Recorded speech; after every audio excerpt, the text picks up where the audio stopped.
chrétiens ne définissent plus le mot foi bibliquement, mais acceptent plutôt la théologie moderne qui dit qu'avoir la foi, c'est simplement croire. Aujourd'hui, je veux que nous examinions le thème de la foi, car la foi est au cœur de notre relation avec Dieu. La foi détermine notre point de vue sur la Bible et ce que nous faisons de son contenu, elle détermine notre relation avec Jésus-Christ et elle détermine le pourquoi. Devenir chrétien et vivre comme chrétien.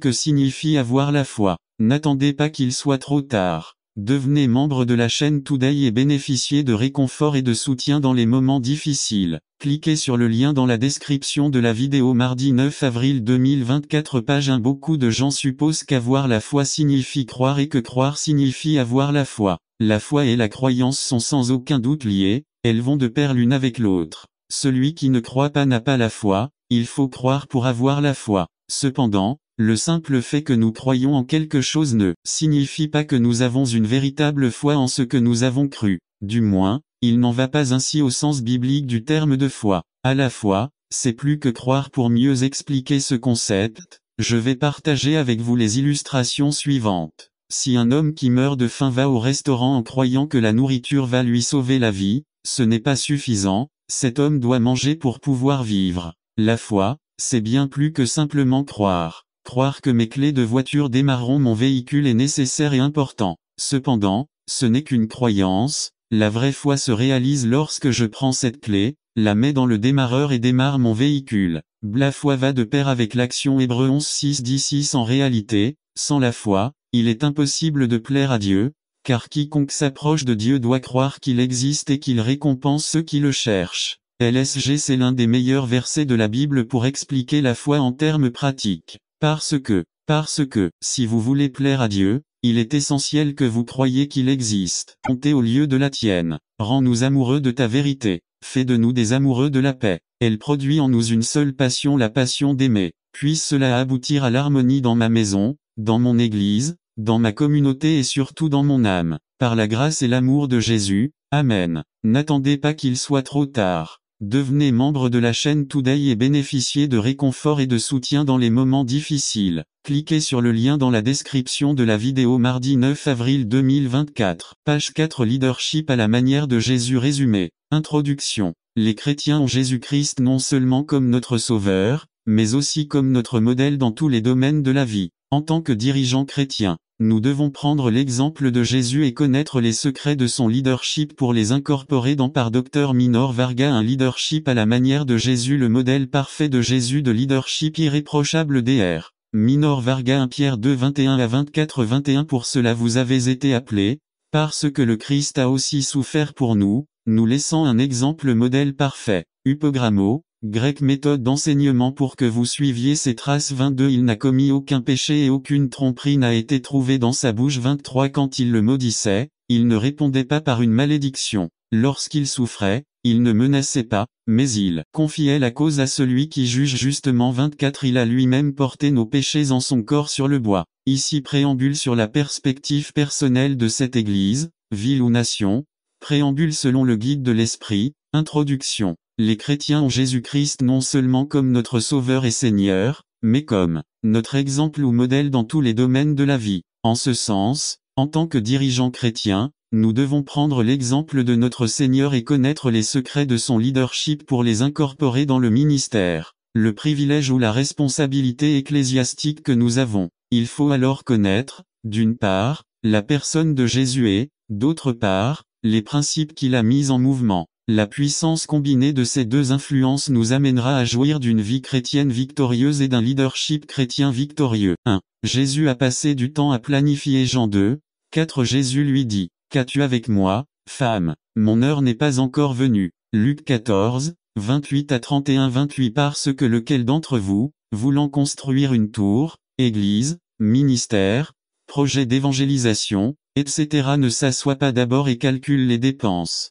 pour voir s'il a ce dont il a besoin pour le finir. 29. De peur qu'après avoir posé les fondations, il ne puisse l'achever. Tous ceux qui le voient commencent à se moquer de lui. 30. 10 ans. Cet homme a commencé à construire et n'a pas pu achever. 31. Ou quel roi, lorsqu'il part en guerre contre un autre roi, ne s'assied d'abord et ne considère pas s'il peut avec 10 000 affronter celui qui vient contre lui avec 20 000. 32. Et s'il ne peut pas, quand l'autre arrive, il est encore loin. Il envoie une ambassade et demande des conditions de paix 33. Par conséquent, quiconque d'entre vous ne renonce pas à ce qu'il possède ne peut être mon disciple. En matière de leadership, la planification de notre travail est d'une importance vitale. Réfléchissez un instant. Dieu a programmé la naissance, la crucifixion et la résurrection de son Fils avant la fondation du monde. Jésus a planifié son avenir et aussi le nôtre. N'attendez pas qu'il soit trop tard. Devenez membre de la chaîne Today et bénéficiez de réconfort et de soutien dans les moments difficiles. Cliquez sur le lien dans la description de la vidéo. Mardi 9 avril 2024. Page 1. Qu'est-ce qu'un plan?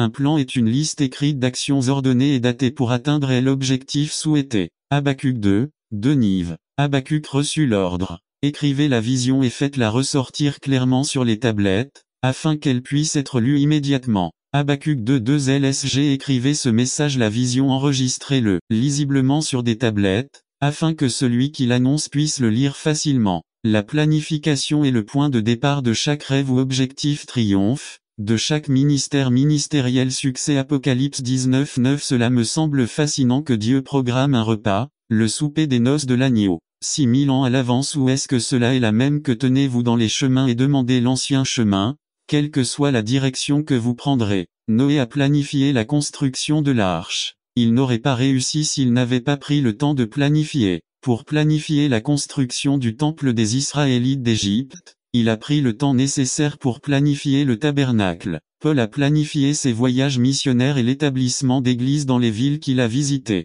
N'oubliez pas, un plan est une liste écrite d'actions ordonnées et datées pour atteindre l'objectif souhaité. Quand il commence, son développement et quand il se termine. Comment y parvenir? Plan A, B, C, etc.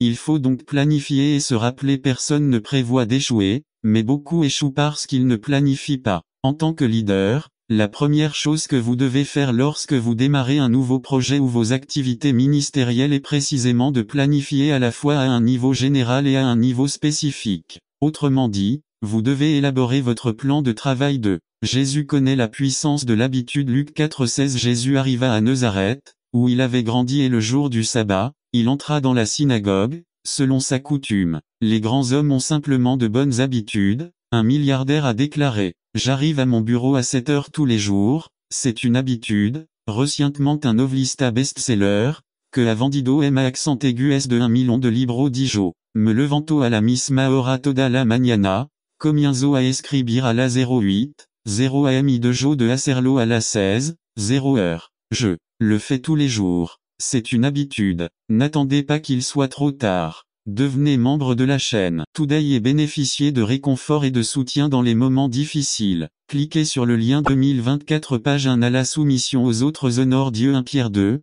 13. Soumettez-vous, pour l'amour du Seigneur, à toute autorité humaine. B. Lorsque nous nous soumettons, cela embellit et renforce notre témoignage. 1 Pierre 2, 15. Car telle est la volonté de Dieu, qu'en faisant le bien, il fasse taire l'ignorance des insensés. Le manque de soumission est la cause de la plupart des divisions au sein d'une institution et même au sein de l'Église elle-même. Le témoignage le plus puissant que nous puissions avoir en tant qu'Église est de nous soumettre et de faire ce que dit Philippiens 2, 1-5. C'est pourquoi, si vous ressentez quelque encouragement dans votre union avec Christ, quelque réconfort dans son amour, quelque communion dans l'esprit, quelque affection attachante, remplis-moi de joie d'avoir la même opinion, le même amour, unie d'âme et de pensée. 3. Ne faites rien par égoïsme ou par vanité, considérez plutôt avec humilité les autres comme supérieurs à vous-même. 4. Chacun doit veiller non seulement à ses propres intérêts mais aussi à ceux des autres. 5. Votre attitude doit être semblable à celle de Jésus-Christ. LSG. Après que Pierre nous ait donné ce commandement très difficile et nous ait aidé à en comprendre la motivation, il nous donne ensuite 2 situations pratiques dans lesquelles ces principes de soumission doivent être appliqués. Y soumettre au gouvernement. 1 Pierre 2, 13-14. Soumettez-vous,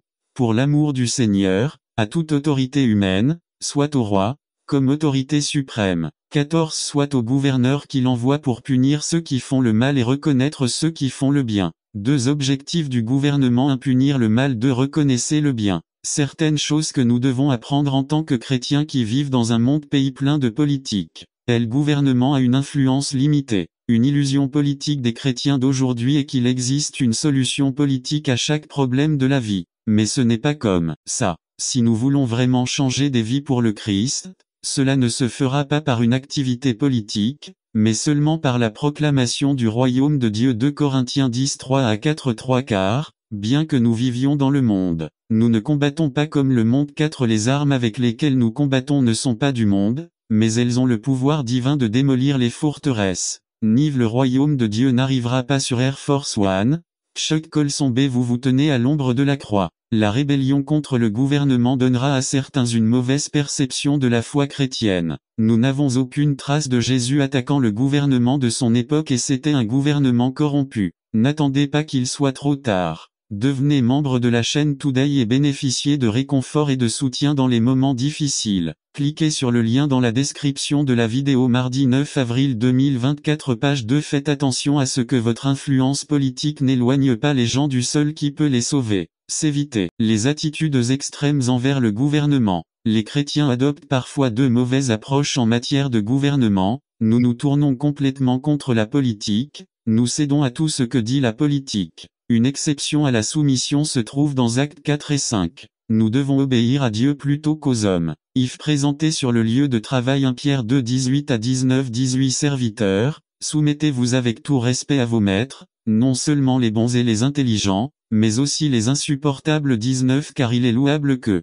par sens de responsabilité devant Dieu, on endure des épreuves, même si on souffre injustement. Alors que les chrétiens n'ont pas un esprit de soumission sur leur lieu de travail, cela peut ruiner leur témoignage. La soumission sur le lieu de travail doit être une tâche intentionnelle, car beaucoup de gens se rebellent naturellement contre l'autorité. N'attendez pas qu'il soit trop tard. Devenez membre de la chaîne Today et bénéficiez de réconfort et de soutien dans les moments difficiles. Cliquez sur le lien dans la description de la vidéo. 9 mars, avril 2024 page 3. Résumé du pardon. Le pardon est une partie très importante du développement chrétien et quelque chose de nécessaire pour pouvoir aimer son prochain comme le Christ nous commande de le faire. Par Nestor Mangivard. Série sur le pardon. Aimer son prochain comme soi-même. Matthieu 6,12 Le grand commandement. Imaginez combien il était difficile d'être juif au mettre de côté la circoncision même pour les adultes convertis. Vous ne pouviez pas manger de carnita ou de chéseburger. De nombreuses restrictions. Il y avait aussi beaucoup de cérémonies et diverses dîmes. Et la loi,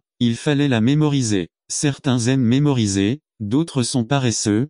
Peut-être était-ce un de ces paresseux qui a demandé à Jésus de n'extraire que l'essentiel de toute la loi. Ce qui est intéressant, c'est qu'il l'a fait. Lisons Matthieu 22 34 à 40. 34 Les pharisiens se rassemblèrent lorsqu'ils apprirent que Jésus avait fait taire les Sadducéens. 35 L'un d'eux, un connaisseur de la loi, lui tendit un piège en lui posant cette question. 36 Maître, quel est le commandement le plus important de la loi? 37 Aime le Seigneur ton Dieu de tout ton cœur, de toute ton âme et de toute ta pensée. Jésus lui répondit.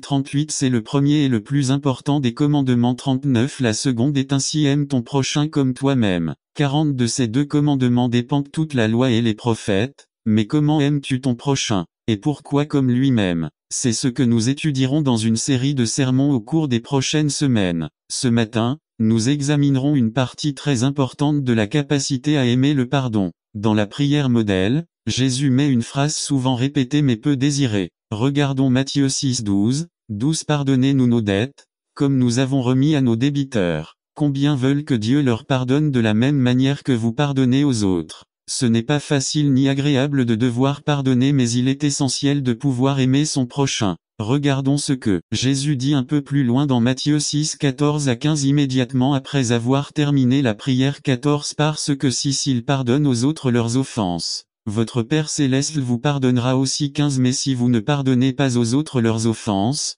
les phrases, la terminologie et même dans les citations de Paul l'Ancien Testament, en particulier Genèse 15 6. Il a noté que Jacques a utilisé le même personnage comme exemple, Abraham 2. Et comme les conclusions des deux étaient totalement opposées, Luther a conclu que Jacques avait écrit pour critiquer Paul. Cependant, Luther ne réalisait pas que l'épître de Jacques avait été écrite 15 à 20 ans avant les Romains 3. D'autres personnes qui ont réalisé la fausse prémisse de Luther, depuis que Jacques a écrit pour la première fois, ont postulé que Paul voulait présenter une explication plus claire de la signification de la foi salvatrice sans l'intervention des œuvres. 4. Comment pouvons-nous résoudre le problème des nombreuses similitudes entre Jacques et Paul, des similitudes dans le langage, tout en parvenant en même temps à des conclusions différentes? Qui a raison, Jacques ou Paul? 5. En fin de compte, comment répondons-nous aux questions? Est-ce la foi ou les œuvres ou la foi et les œuvres? Dans le prochain sujet, probablement en janvier, nous réconcilierons Jacques et Paul et répondrons à ces questions 6.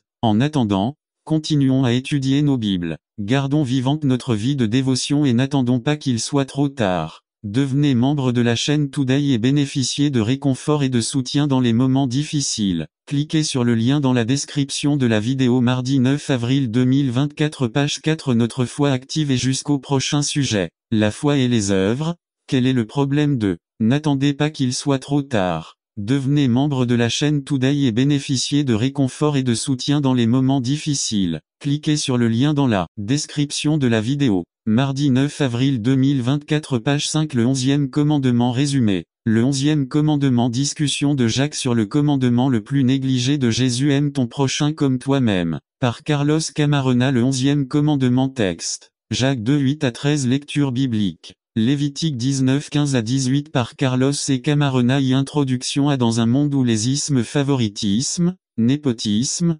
racisme, etc. marginalisent les membres de la société, de tels ismes, selon Jacques voir Jacques 2:1, où le singulier doit être au pluriel, acceptation, distinction, discrimination, ne devrait pas faire partie de ceux qui prétendent garder les commandements de Dieu et ayez la foi de Jésus voir Jacques 2:1, 8, 10:1. Jacques 2:8 doit être compris comme un avertissement de Jacques à ceux qui ont utilisé le commandement Aime ton prochain comme toi, même pour justifier leur attitude envers les riches ou les personnes influentes dans la congrégation ou la communauté. 2. C'est pourquoi il est dit, si vous accomplissez réellement la loi royale selon les Écritures vous aimerez votre prochain comme vous-même, vous faites bien. Jacques dit que aimer son prochain est la chose la plus noble qui existe en ce qui concerne le respect des commandements, mais faire preuve de favoritisme enfreint le commandement auquel on prétend obéir. B. Nous trouvons ce commandement d'aimer son prochain dans Lévitique 19-18.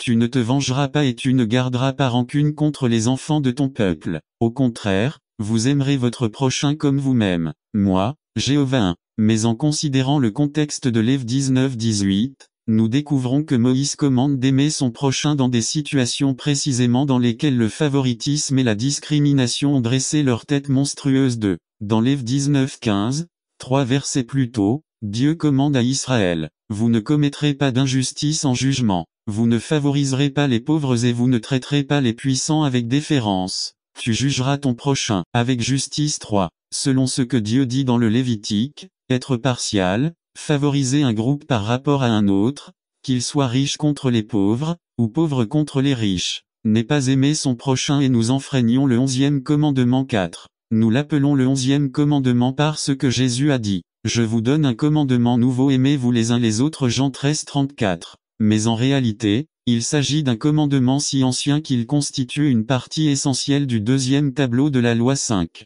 C'est la réponse de Jésus à un pharisien qui lui posait la question. Quel est le plus grand commandement de la loi? Est-ce Matthieu 22 36 à 40? Jésus lui dit, tu aimeras le Seigneur ton Dieu de tout ton cœur, de toute ton âme et de toute ta pensée. C'est le grand et le premier commandement. Et la seconde est semblable tu aimeras ton prochain comme toi-même. De ces deux commandements dépendent toute la loi et les prophètes. N'attendez pas qu'il soit trop tard. Devenez membre de la chaîne Today et bénéficiez de réconfort et de soutien dans les moments difficiles. Cliquez sur le lien dans la description de la vidéo. Mar 9 avril 2024 page 1-6. Le mot prochain apparaît 126 fois dans la Bible. Si vous voulez découvrir combien Dieu considère important de respecter ce 11e commandement, utilisez une concordance et analysez sous la parole et l'importance que Dieu accorde à ce sujet. 2. L'impératif d'aimer la réaction apparemment rigide d'A. James contre le favoritisme et la discrimination nous dit que de telles attitudes au sein de l'Église ne sont pas une mince affaire. Son visage hideux ne devrait jamais apparaître à l'intérieur de l'Église 1. Santiago ne considère pas que faire preuve de respect des personnes soit simplement une faiblesse de caractère. Favoriser les riches ou ceux qui ont le pouvoir n'est pas un simple échec, c'est un péché. C'est une violation de la loi 2. Dans 2:9, nous trouvons des mots durs. Santiago dit à ses frères que leur attitude de favoritisme enfreint la loi. Jacques 2:9. Mais si vous faites de la distinction entre les personnes, vous commettez un péché et vous êtes condamné par la loi comme transgresseur 3. Nous pouvons voir à quel point Jésus accorde une urgence au 11e commandement. C'est tellement urgent qu'on le met à l'impératif du verbe. Je vous donne un commandement nouveau, celui de vous aimer les uns les autres. Jean 13, 34. B. Nous avons lu, expliqué et enseigné Jacques 1, 10 dans une série d'études bibliques pour donner de l'importance aux êtres à l'histoire de la création. Genèse 1, 27. Il est difficile de penser qu'un individu qui prétend avoir connu Dieu dans la personne de Jésus-Christ en vienne à maudire quelqu'un créé à l'image de Dieu.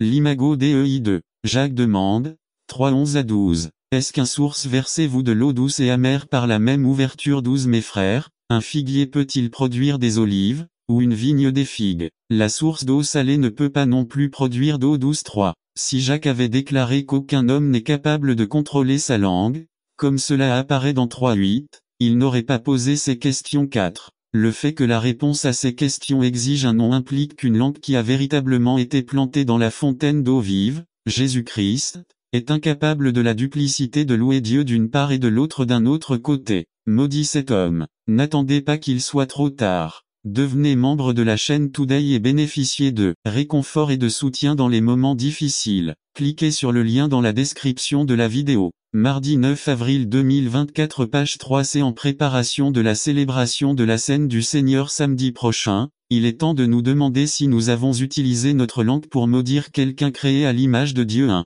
Y a-t-il eu des moments au cours des derniers jours où j'ai ouvert la bouche et dit quelque chose qui a blessé quelqu'un, puis j'ai souhaité ne pas avoir ouvert la bouche? 2. Si je sentais que quelqu'un m'offensait, comment ai-je réagi? Comment ai-je réagi? Si nous prétendons avoir Jésus comme modèle, si nous prétendons obéir à la voix de son esprit, il est temps d'accéder à son commandement dans Luc 6, 28. Bénissez ceux qui vous maudissent et priez pour ceux qui vous calomnient. 3. Si vous vous sentez offensé par quelqu'un, faites-le savoir. Il est possible que plusieurs d'entre nous offensent sans s'en rendre compte. Saint Paul nous exhorte, Romains 12, 14. Bénissez ceux qui vous persécutent, bénissez et ne maudissez pas. 4. Il est temps pour le vrai chrétien de sortir, de se manifester. Il est temps de nous tourner vers l'aide céleste si nous avons des problèmes avec le contrôle de notre langue. 5. Dire les gens devraient savoir que c'est ce que je suis ne répond pas aux questions troublantes. Qu'a fait Jésus pour vous? Qu'a fait Jésus en vous? Quelle différence Jésus a-t-il fait dans votre vie? 6.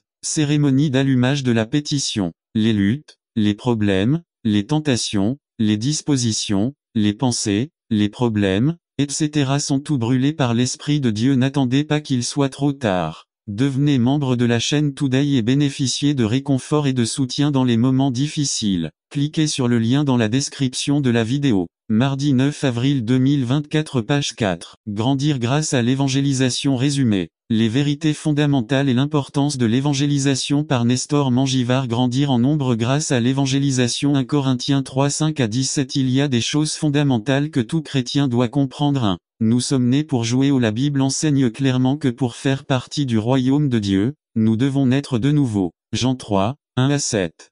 Pierre 1, 3, 23. Tout ce qui est vivant et sain se reproduit. En tant qu'être né de nouveau, nous devons également nous reproduire. Il y a 4 passages qui parlent directement de notre mission d'influencer le monde par l'évangélisation. Matthieu 28, 18, Actes 1, 8, Marc 1, 17, Marc 8, 34 à 38. Mais malgré cela, la plupart des chrétiens ne partagent pas leur foi, et les rares qui n'y croient pas le font de manière très efficace. 95% de ceux qui prétendent être nés de nouveau n'amènent jamais personne à recevoir Christ comme Seigneur et Sauveur. Cela nous amène à notre deuxième point. Pourquoi les chrétiens ne partagent-ils pas la foi? Les raisons les plus courantes sont la peur d'être rejetés. Cela prend beaucoup de temps et c'est compliqué. Ils ne croient pas que c'est leur travail. La peur de ne pas savoir comment répondre aux questions. Ils ne sont pas convaincus de la certitude de l'enfer. La moitié de ceux qui se disent chrétiens ne croient pas en un vrai Satan et 2 personnes sur 5 croient que le salut peut être gagné grâce à leurs bonnes œuvres. Parce que cela n'a pas eu de bons résultats lorsque je l'ai essayé avant qu'ils ne veulent essayer. Comparons cela avec les statistiques sur la façon dont les gens viennent au Christ. 4% pour le décès d'un membre de la famille ou d'un ami, 4% pour un camp ou un événement de jeunesse, 5% pour un événement ou une campagne d'évangélisation, 5% pour une guérison physique. N'attendez pas qu'il soit trop tard. Devenez membre de la chaîne Today et bénéficiez de réconfort et de soutien dans les moments difficiles. Cliquez sur le lien dans la description de la vidéo. Mardi 9 avril 2024, page 1. 5% pour l'évangélisation personnelle d'un ministre, 13% pour un sermon, 44% pour l'influence d'un ami ou d'un membre de la famille. 70% des personnes qui sont dans une église sont là parce qu'un ami ou un membre de la famille, un membre de votre famille vous a invité. Cela témoigne de la grande puissance de l'évangélisation personnelle que chaque chrétien est appelé à faire. Mais comment pouvons-nous surmonter les obstacles à l'évangélisation personnelle? Regardons ce que dit l'apôtre Paul 1 Corinthiens 3 5-17. De cela, nous comprenons ce qui suit 1. Nous avons tout un travail à faire 2. Ce n'est pas votre responsabilité de tout faire. 3. Dieu est responsable de croissance 4. Jésus est le fondement. 5. Vous ne perdrez pas votre salut en évangélisant pas bien 6. L'Esprit de Dieu est en vous 7. Dieu prend soin de vous. Dieu nous a choisis pour faire le travail que les anges souhaitent pouvoir faire. Il est important que nous comprenions l'importance de ce travail. Illustration d'une femme conduisant la nuit. Une jeune femme conduisait la nuit sur une longue route du Texas. Elle était fatiguée et a décidé d'allumer les lumières de secours et de se reposer un moment. Peu de temps après, il y avait un homme mal habillé et qui ne parlait pas bien, qui voulait lui ouvrir la porte. La femme a crié même si elle savait que personne ne pouvait l'entendre et a maudit l'homme pour qu'il s'en aille. L'homme s'est écarté pendant 1 minute dans l'obscurité, puis est apparu de l'autre côté avec une grosse pierre avec laquelle il a brisé la vitre de la voiture. Réussissons beaucoup mieux. Si nous ne les suivons pas, les choses sont bien plus difficiles. Le voleur ne vient que pour voler, tuer et détruire. Je suis venu pour qu'ils aient la vie et qu'ils l'aient en abondance. Jean 10:10. Le mot abondance en grec est perisso et signifie surabondant en quantité et supérieur en qualité. Le Christ est venu nous donner ce type de vie, contrairement au type de vie que nous offre le voleur de ce monde. Pour profiter pleinement de cette vie abondante que Christ nous donne, nous devons suivre sa parole. Lisez Philippiens 4, 8-23. Prière. Le contexte du passage. 2 extrêmes dangereux, légalisme et libertinance. Fil 3. Pour se prémunir de ces 2 extrêmes, et vivre une vie abondante, Paul nous donne plusieurs leçons pratiques au chapitre 4. Il faut tenir ferme dans l'unité 1-3, avoir toujours de la joie 4, faire preuve de douceur 5, ne vous inquiétez pas, mais priez 6-7, n'attendez pas qu'il soit trop tard. Devenez membre de la chaîne Today et bénéficiez de réconfort et de soutien dans les moments difficiles. Cliquez sur le lien dans la description de la vidéo. Mardi 9 avril 2024, page 1. La liste continue. Y penser et faire de l'excellent. V8-9. Ce que nous pensons dans l'esprit contrôlera ce que nous faisons. Romains 8-5, 12-2 Volt 8-1. Les libertins ne pensent qu'aux choses terrestres. Philippiens 3, 19-2. Nous devons penser à quelque chose de différent, à vrai le contraire de malhonnête et douteux. Honnête, noble, digne de respect, c'est juste, conformité aux normes divines, des pure pureté morale non mélangée à une impureté morale. Gentil, favorise la paix plutôt que le conflit. F de bonne réputation, positif et constructif au lieu de négatif et destructeur. J'ai toute vertu, tout est excellent. H digne d'éloge, tout ce qui mérite d'être loué. Quand j'étais jeune, mes parents ont acheté notre premier téléviseur. Sur un côté de la télévision, ils ont mis un carton sur lequel était écrit ce verset. Quels sont les autres domaines dans lesquels des choses du monde nous viennent à l'esprit? B. L'exemple de Paul, son enseignement et son comportement. Il a mis en pratique ce qu'il a prêché. V. 9.1. Nous avons vu clairement cet exemple il y a quelques semaines en 2, 19-30. Nous avons examiné les exemples de 3 individus, Timothée, Épaphroditus et Paul. B. Il nous donne un exemple dans 2 domaines. 1. Il s'intéressait sincèrement au bien être des autres. 2. Il s'intéressait sincèrement à ce qui appartient au Christ Jésus. Et nous avons appris que nous devons vivre une vie 100% dédiée au Christ et à ses desseins. 2. Paul ne le dit pas parce qu'il était parfait ou pour se vanter. Je ne prétends pas l'avoir déjà atteint. V. 13-14. B. Il est dit très clairement dans I Corinthiens 11 qu'il s'agit en réalité de l'exemple de Christ. Suivez-moi parce que je suis le Christ. 3. La promesse, le Dieu de paix sera avec vous. Dans les versets 10-20.